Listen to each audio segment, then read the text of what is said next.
اقوال خلیل جبران۔ ہر وہ فکر جسے میں نے کلام کے ذریعے ظاہر ہونے سے روکا ہے، ضروری ہے کہ میں اسے اپنے عمل سے ظاہر کروں۔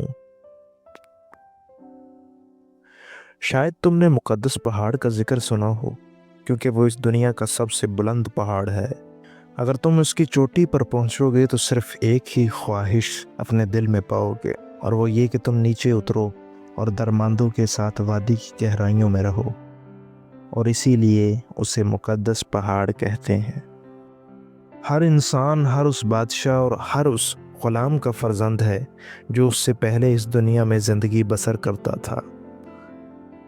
ہمارے مقدس ترین آنسو وہ ہیں جو ہمارے گوشہ ہائے چشم کی راہ جانتے ہیں۔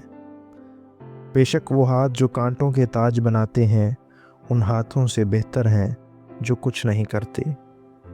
مجھے عالم ابدی میں جانے کا بے حد شوق ہے، اس لیے کہ وہاں میں اپنے غیر منظوم قصیدوں کو جمع اور غیر موسوم تصویروں کو مکمل کروں گا۔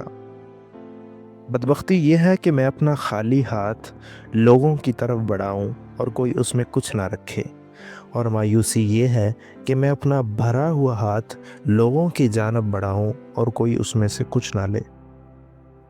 7 صدیاں ہوئیں، ایک گہری وادی میں سے 7 کبوتر اڑے اور فضا میں حلقہ بنا کر ایک سر بفلک کشیدہ برف پوش پہاڑی کی چوٹی کا رخ کیا۔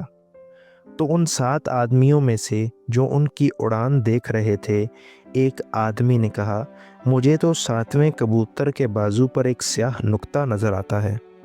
آج اسی وادی میں لوگ بیان کرتے ہیں کہ 7 سیاہ کبوتر قدیم زمانہ میں پہاڑ کی برف سے ڈھکی ہوئی چوٹی کی جانب اڑ کر گئے تھے۔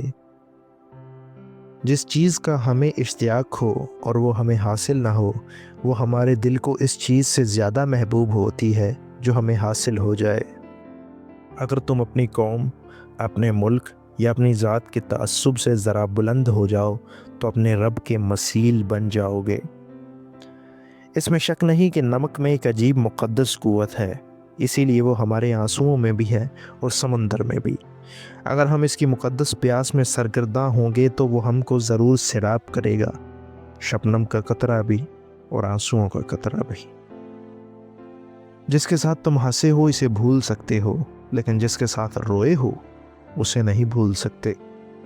ہر بندہ دروازے کے پیچھے ایک سربند راز ہے جس پر 7 مہریں لگی ہوئی ہیں۔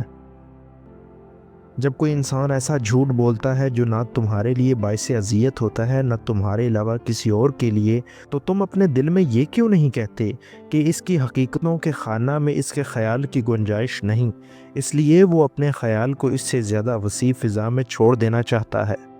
ہر بڑے آدمی کے 2 دل ہوتے ہیں، اندوہ و الم محسوس کرنے والا دل اور غور و فکر کرنے والا دل۔ خداوندہ بدہضمی کے مریضوں کو سیر کر دے۔ تم بیک وقت شباب اور معرفت شباب کے مالک نہیں بن سکتے، اس لیے کہ خوش عیشی شباب کو معرفت و آگاہی سے بے بہرا کر دیتی ہے۔